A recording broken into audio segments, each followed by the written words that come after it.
Hello friends, मैं Rachna Amarnath happy literature channel में आपका स्वागत करती हूँ। So friends, in this video I am going to discuss important question answer based on the novel A Passage to India by E.M. Forster. And if you are looking for the summary, link I have given in the description box. Do check it. And there is one more announcement that we have launched book on British novel, that is MEG 3. It covers all the topic of MEG 3.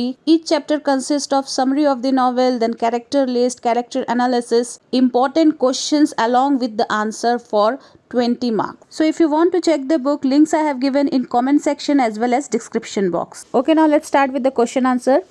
Discuss A Passage to India as a novel focusing on the East-West interface, or A Passage to India is a complex and layered interface between rulers and ruled. Discuss. इसमें ऐसे भी question आ सकते हैं, coloniser और colonies के बीच का interface, उनका relation कैसा होता है, वो सब भी। So basically here they are talking about the Britishers and Indian. So first we'll see an introduction. Introduction will be same for all the questions. A Passage to India is a 1924 novel by English author E.M. Forster, set against the backdrop of the British Raj and the Indian independence movement in the 1920s. It was selected as one of the 100 greatest work of 20th century English literature by the Modern Library. The novel is based on Forster's experiences in India, deriving the title from Walt Whitman's 1817 poem Passage to India in Leaves of Grass. So question is about the relationship between East and West. What West think about East people? मतलब उनकी क्या सोच है east को लेके, Indians को लेके, Asians को लेके उनकी क्या सोच है, वो इसके बारे में ये क्वेश्चन है. सो स्पेशली यहाँ पे बात हो रही है ब्रिटिशर्स और इंडियंस की. Forster discusses the possibility of interaction between East and the West. Literature forms a major part in the interaction between nations. The concept of the West on the East is that they are simply barbarians. तो west east को क्या समझते हैं? Barbarians. Barbarians मतलब जो uncultured लोग होते हैं, जो वाइल्ड लोग होते हैं, जिनका बिहेवियर अच्छा नहीं है.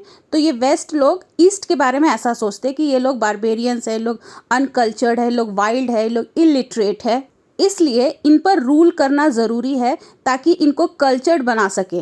The west considers the east as orients and in literal and image of the other. तो वेस्ट ईस्ट को क्या कहते हैं कि ये लोग कौन है? ओरिएंट. तो जो भी ईस्ट में रहता है उनको ये लोग ओरिएंट कहते हैं.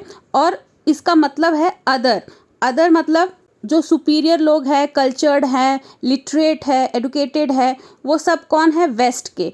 और ये लोग कौन है? Other. The basic idea of orientalism is that east is what is not west, but it is mysterious, holy, dark, strange, attractive and barbaric. In their concept and perception, East is unreasonable and people there are not themselves and therefore need to be ruled.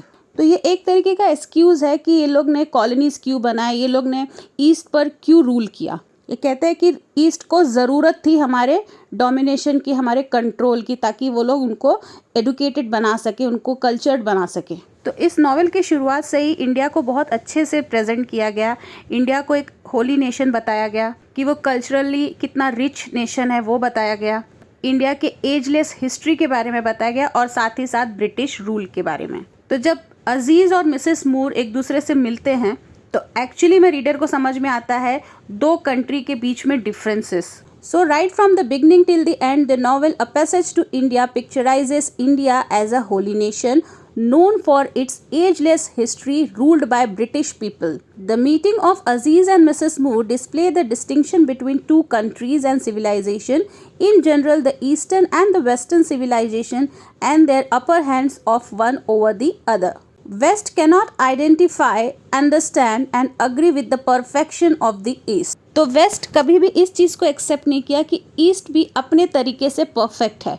The British fail to agree with India and Indians that they are perfect with their own style and tradition, on whom the West is just enforcing its power and strength in a brutal manner.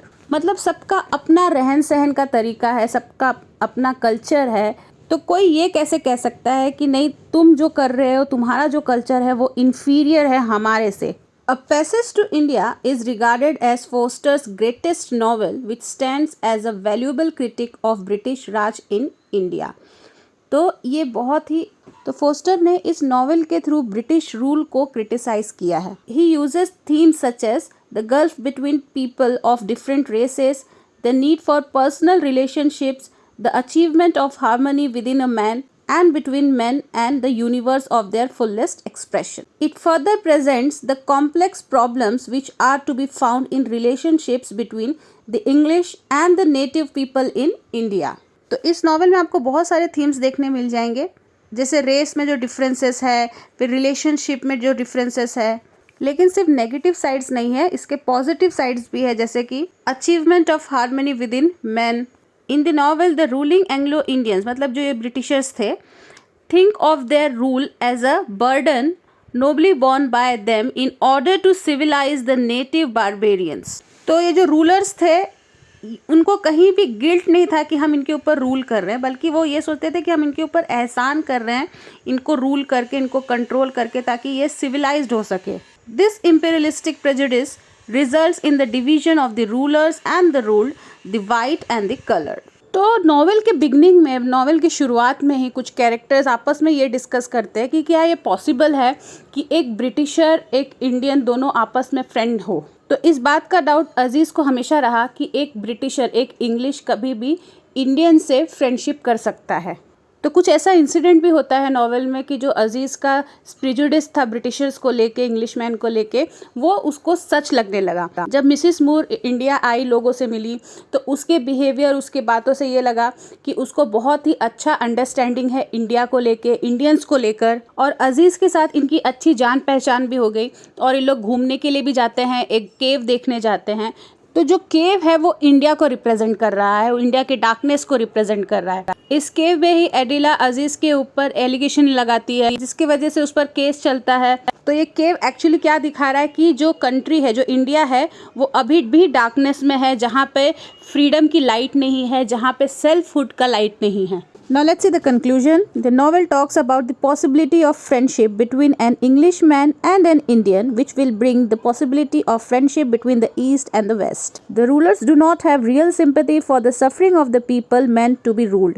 They simply oppress the natives with their language, showy culture and influencing tactics. They never concentrate on empowering and enhancing the lives of the natives. Instead, they wish and plan to loot the wealth, enduring knowledge and etc. Then next question is, discuss the significance of symbols in A Passage to India, or write a note on the symbolism in A Passage to India. अब ये symbols क्या है? तो symbol कुछ भी हो सकता है, कोई ऑब्जेक्ट हो सकता है, कोई प्लेस हो सकता है, कोई लोकेशन हो सकता है, जो कोई एक आइडिया को रिप्रेजेंट कर रहा है, कोई फीलिंग्स को, कोई थॉट्स को रिप्रेजेंट कर रहा है. तो इस नॉवेल में सिंबल का क्या सिग्निफिकेंस है? कुछ सिंबल्स है इसमें भी, स्पेशली 3 सिंबल्स है. मॉस्क को बताया गया, देन टेम्पल और केव. तो इंट्रोडक्शन पहले वाले क्वेश्चन का ही है, सेम है, आप उसे देख लीजिए. तो आई होप सिंबलिज्म का मीनिंग आपको, जो एक जनरल मीनिंग है, वो पता चल गया है और उसका सिग्निफिकेंस क्या होता है लिटरेचर में. So symbols play a significant role in E.M. Forster's novel A Passage to India. They help convey deeper meanings, themes and complexities of human relationships and cultural clashes in the context of British colonial India during early 20th century. So this novel is actually divided into 3 sections: mosque, caves and temple. और ये तीनों ही इस novel के symbols हैं. Each section is invested with symbolic meaning.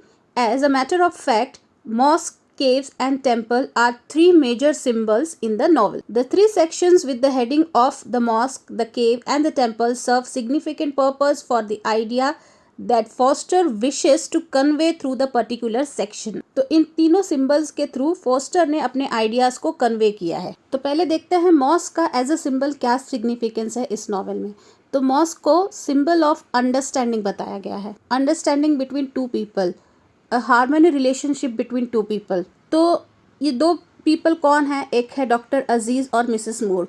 दोनों ही different culture से belong करते हैं. और ये लोग मॉस्क में मिलते हैं। तो ये लोग जब मॉस्क में जाते हैं, ये मिसेस मूर और अजीज़, तो अजीज़ मिसेस मूर को रोकता है, उस बोलता है कि अपने शूज़ निकाल लेना।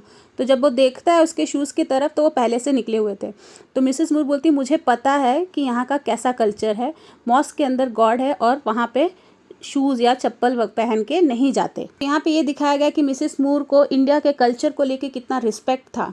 तो ये जो दोनों लेडी थी, मिसेस मूर और एडिला, नेचर वाइज बहुत अच्छी थी, हम्बल थी और इंडिया के कल्चर को रिस्पेक्ट करती थी। इनफैक्ट वो ये जानती थी कि ब्रिटिश ऑफिशियल्स जो हैं वो रूड है इंडियंस के साथ। द नेक्स्ट सिंबल इज मराबार केव।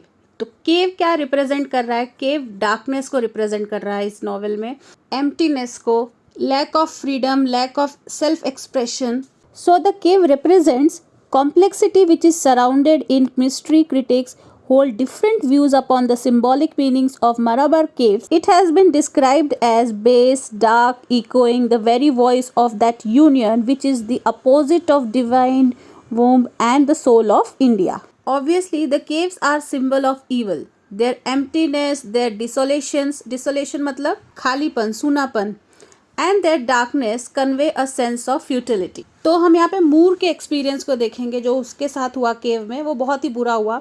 उसको कुछ अजीब सा फील हुआ, उसे कुछ इको सुनाई दे रहा था, अजीब सा आवाज़ सुनाई दे रहा था, जिसके वजह से उसका जो मेंटल कंडीशन था वो ख़राब होते जा रहा था। कीड़े मकोड़े, उसको ऐसा लग रहा था सब उसके ऊपर उड़ रहे हैं, उसको सांप दिखाई दे रहा था। और फिर जब एडिला केव में गई, जब गुफे में गई, तो उसे हेलुसिनेशन होने लगा कि अजीज़ उसे मॉलेस्ट करने की कोशिश कर रहा है और एडिला ने अजीज़ के ऊपर एक सीरियस चार्ज भी लगवा दिया। तो यहाँ पे दिखाया गया कि जब ये लोग केव विजिट किए तो इनकी लाइफ एकदम चेंज हो गई, इनकी थिंकिंग चेंज हो गई, इनका बिहेवियर एक दूसरे के लिए जो था वो सब चेंज हो गया, जो रेशियल प्रेजुडिस था वो और बढ़ गया। So there is no doubt that cave embodies something evil and sinister which brings doom to the personal relationship. Sinister मतलब हॉरिबल, डरावना, और डूम मतलब बर्बाद कर देना। तो इनका रिलेशनशिप था अजीज़ का, एडिला का, मूर का, वो इस केव में जाने के बाद बर्बाद हो गया। तो जहाँ पे एक तरफ केव को फेलियर ऑफ म्यूचुअल फ्रेंडशिप दिखाया गया, तो दूसरी तरफ टेम्पल को प्लेस ऑफ लव, हार्मनी और हैप्पीनेस दिखाया गया। टेम्पल में जो फेस्टिवल सेलिब्रेट करते हैं उसके थ्रू लोग जो है आपस में मिलते हैं, उनके बीच में यूनिटी बढ़ती है, उनके बीच में लव बढ़ता है।